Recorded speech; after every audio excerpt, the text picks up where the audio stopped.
Hello, welcome to my channel. So people think that they can get away from the onslaught of baldness by circumventing the advice to take finasteride. Some even think that it is a virtue not to take this drug.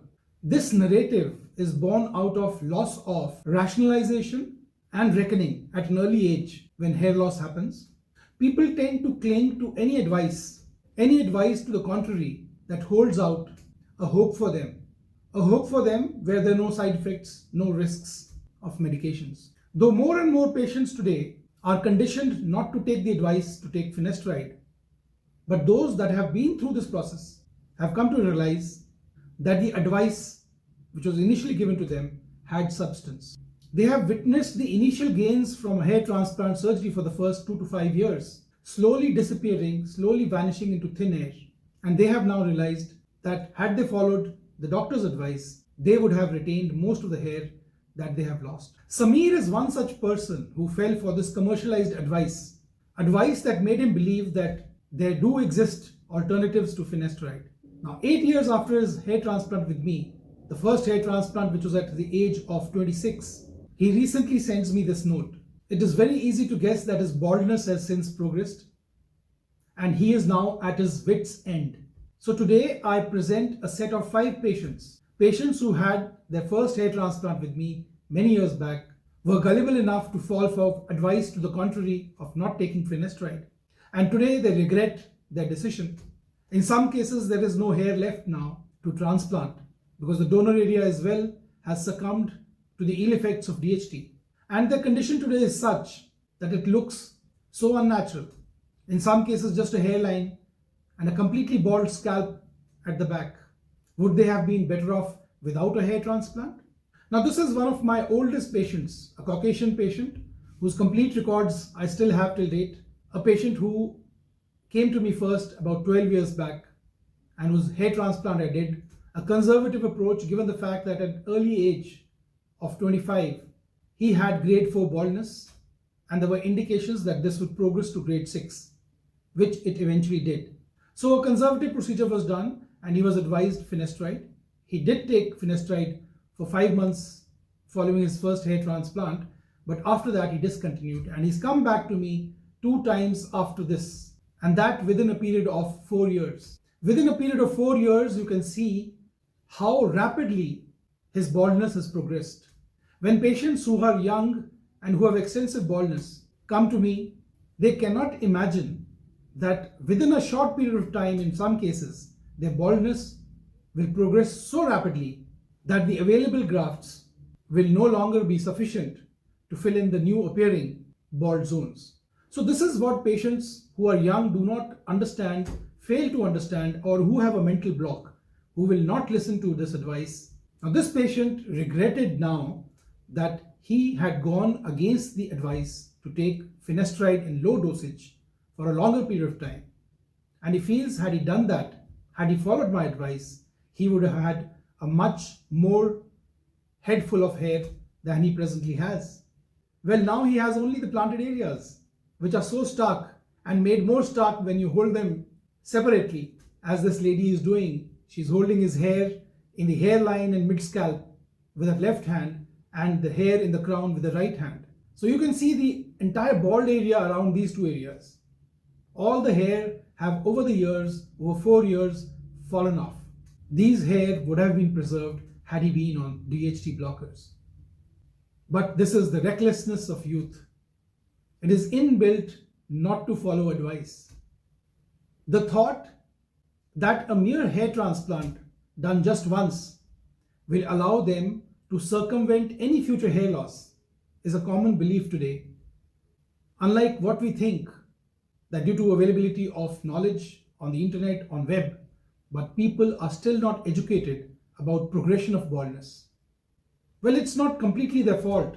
It's also the fault of some clinics, of some commercial agencies, of certain companies that sell various shampoos, various serums, various magic lotions and potions, and who promise a cure, a one-time cure for hair loss and for baldness.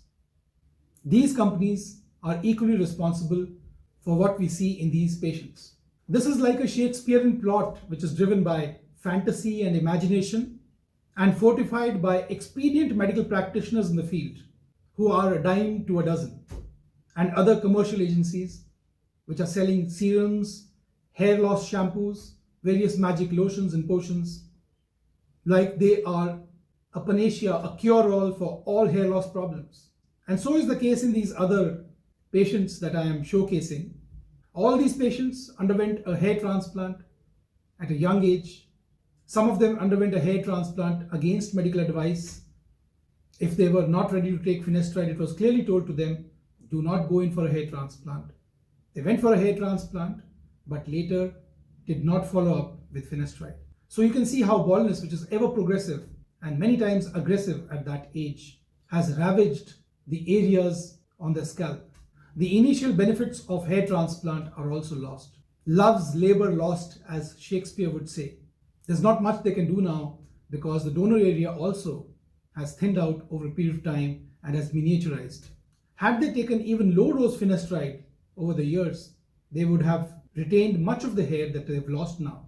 And even the donor area would allow more grafts. But that is the recklessness of youth. When you're 25 years old, you're very gullible to advice. You're conditioned not to follow the doctor's advice because you have a free mind. And you think that you're fully armed with Google to research anything in the world. And that is where, in this field of hair loss, you fall prey to all these advertisements, to all this misinformation that is being spread about hair loss in general and medications in particular. Finasteride might have side effects. It does have side effects in a select few patients, but it is not a banned drug. Nothing that is truly beneficial in life, even outside hair loss, will not have a flip side to it. Those patients who are likely to get side effects should be weeded out by deep counseling, by getting their hormonal tests done to rule out pre-existing erectile dysfunction. It is so ironical that this age between 25 to 35, when you need to take finasteride for hair loss, is also the age when it has been determined through various studies that 45% of these patients have some sort of erectile dysfunction or the other. So this group is ruled out as patients who can be exhibited finasteride for their hair loss. Well, in my clinic, we weed these patients out, and we have been doing it for a long time now. And luckily in our clinic, we do not have patients complaining about side effects of finasteride just because we follow very stringent rules about who will take finasteride and who will not. At no age is baldness so shattering as it is for a 25-year-old youth. But is baldness more likely than not is not yet stable. It is progressing, at times aggressively so. In this setting, the baldness severely affects his psyche. He wants to go in desperately for a hair transplant, but at the same time, he wants to stay away from the medications. This is the recklessness of youth, the recklessness that later on in life comes home to roost. I have so many such patients who, on the one hand, were advised not to get a hair transplant done. They went elsewhere and got a hair transplant done and regretted. And on the other hand, I have patients who were advised to get a hair transplant but with the cover of finasteride because the baldness was aggressive and progressive.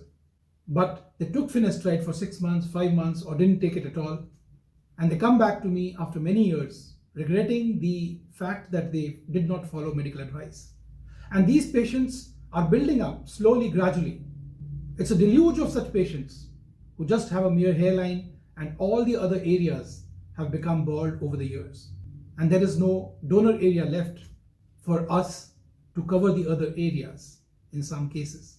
So in the end, I would like to conclude by saying that your decision of getting a hair transplant with the help of finasteride or without finasteride is like choosing between reality and fantasy. Unless advised by your doctor in your interest, not taking finasteride is not a virtue. Well, you must understand that. There is no point getting a hair transplant if you are not interested in stabilizing your baldness. I'll be happy to receive your comments on this video. And if you have any questions, please write them in the comment box below. And please do not forget to subscribe if you've not already subscribed. Thank you for watching and God bless you.